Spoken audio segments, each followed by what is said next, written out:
Et toi, quel enfant tu étais? Très timide, hein. J'ai toujours tendance à dire je suis timide mais je me soigne.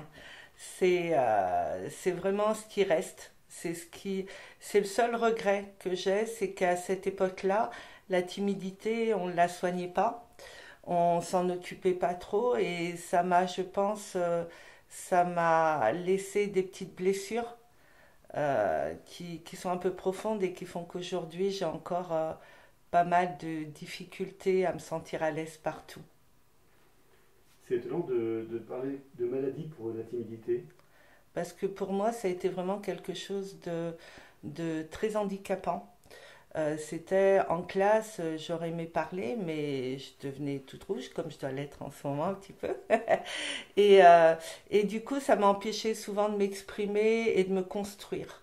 C'est ça qui m'a le plus manqué, c'est de pouvoir m'affirmer. Et cette timidité, ben oui, ça a été un gros handicap pour moi. Ça l'est aujourd'hui. Je suis quelqu'un d'assez angoissé. Et ça, c'est un combat. Tous les matins, je me lève en combattant ça. C'est-à-dire, pas en le cachant, parce que le cacher, ça sert à rien, mais à le combattre. C'est-à-dire en faisant des... Ben voilà, animatrice, on parle devant tout le monde. Enfin, je veux dire, c'est quelque chose pour moi qui est compliqué. Mais c'est dans ma zone de confort. Donc, tant que je reste dans ma zone de confort, je suis bien. Donc, c'est ça, ma lutte de tous les matins, c'est de ne pas avoir peur voilà, d'être mal à l'aise et tout. Et s'il y a quelque chose, c'est voilà, j'en ai marre d'avoir peur. Voilà, c'est quelque chose qui revient souvent et c'est ça. C'est parce que bah, je suis timide et que j'ai peur de beaucoup de choses et voilà. Donc, je, je me bats contre. Je vis avec et je me bats contre. Je fais les deux. Si je t'évoque ça, est-ce que ça t'évoque quelque chose chez toi? Si je te dis que peut-être à l'époque on ne combattait pas cette maladie de la timidité parce que ça pouvait arranger que d'avoir une enfance sage. Oui, tout à fait. Tout à fait. C'est vrai que bah, j'écoutais hein, quand on me disait quelque chose, j'obéissais parce que bah, voilà, j'avais pas ce qu'il fallait pour me rebeller. Donc oui, peut-être oui. Alors pour mes parents, ça a été plus facile. Ça a été dur pour les instituteurs, par contre, qui vraiment, les pauvres, n'osaient même plus me regarder à un moment donné parce que j'allais tomber dans les pommes tellement j'étais mal. Mais j'avoue que euh, j'ai quand même réussi à m'affirmer un peu auprès de mes parents. Je pense que par-dessus la timidité, c'était la peur de faire du mal. Voilà, donc les deux mélangés, c'est un peu compliqué à gérer quand on est enfant. Mais oui, et j'ai un fils pareil. Donc voilà, c'est vrai que c'était plus facile avant. Je pense que pour mes parents, voilà, c'était facile, je répondais à ce qu'ils voulaient et puis c'était tout, quoi. Et par rapport à ton fils qui est aussi timide apparemment, qu'est-ce que tu arrives à faire pour compenser ou pour aller de l'avant? Alors je vais dire que mon fils, c'est pas tout à fait la timidité, c'est la gentillesse, la peur de blesser ou de dire non. Et souvent je lui dis, Thomas, les gens qui t'aiment t'aimeront, même si tu leur dis non.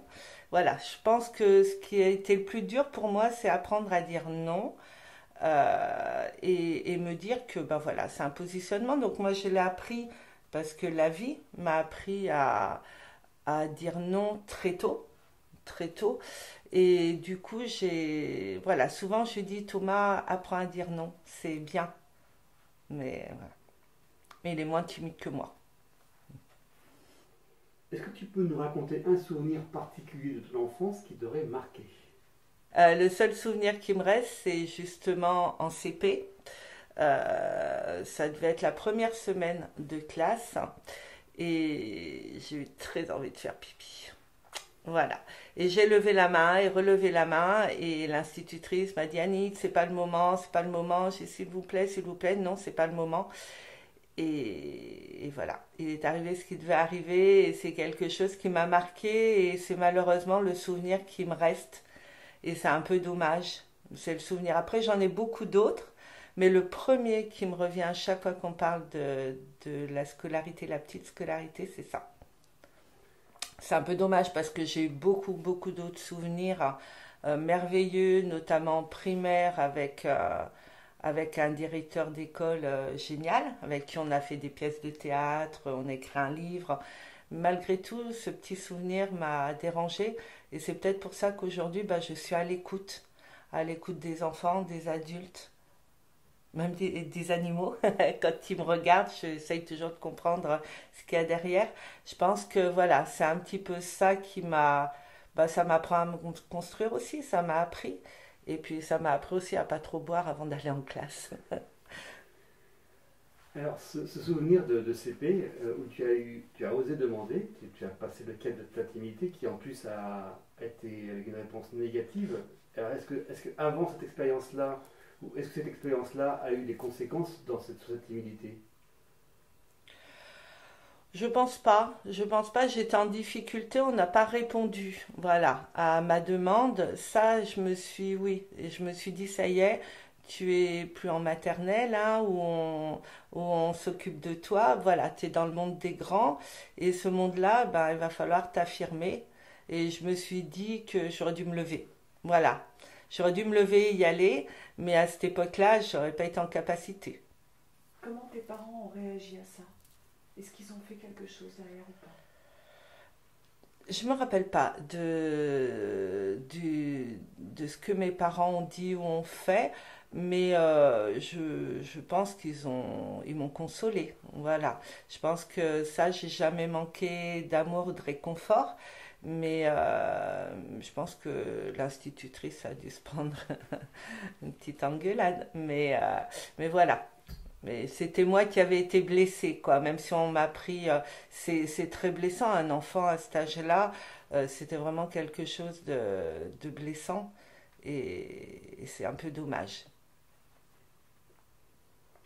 Et je me dis du coup que l'institutrice certainement ne voulait pas me faire du mal, hein. Je pense qu'elle s'en est certainement voulu après.